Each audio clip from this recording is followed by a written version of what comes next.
নোয়াখালীর বেগমগঞ্জে ফুটবল খেলা নিয়ে বিরোধের জের ধরে বেলাল হোসেন ওরফে সাকিব নামে এক তরুণের হাত পায়ের রক কেটে দিয়েছে সন্ত্রাসীরা।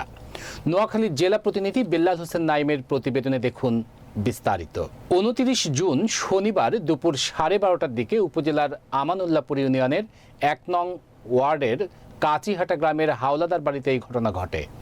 তাকে আশঙ্কাজনক অবস্থায় উন্নত চিকিৎসার জন্য ঢাকা পাঠানো হয়েছে। আহত সাকিব একই গ্রামের হাওলাদার বাড়ির মোহাম্মদ শহীদুল ইসলামের ছেলে।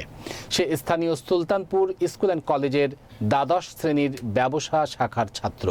পুলিশ ও স্থানীয় সূত্রে জানা যায়, গতকাল শুক্রবার রাত 10:15টার দিকে ফুটবল খেলা নিয়ে বিরোধের জের ধরে উপজেলার কাচিহাটা গ্রামের তামিম, জাকির হোসেন ও সাকিব সহ অজ্ঞাতনামা কয়েকজন একই গ্রামের শাহাদত হোসেন সাপিম নামের এই তরুণকে গুলি করে বলে অভিযোগ করেন তারেক ও তার সাঙ্গপাঙ্গরা।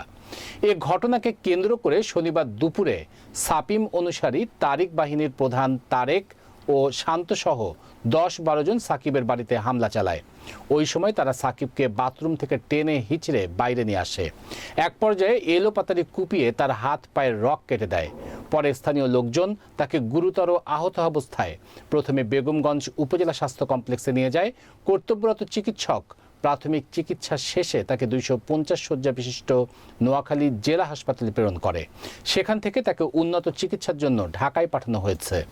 বেগমগঞ্জ থানার উপপরিদর্শক কুতুবউদ্দিন লিওন বলেন, খবর পেয়ে আমি ঘটনাস্থল পরিদর্শন করি। ফুটবল খেলাকে কেন্দ্র করে এই ঘটনা ঘটে। লিখিত অভিযোগ পেলে পরবর্তী আইনগত ব্যবস্থা নেওয়া হবে।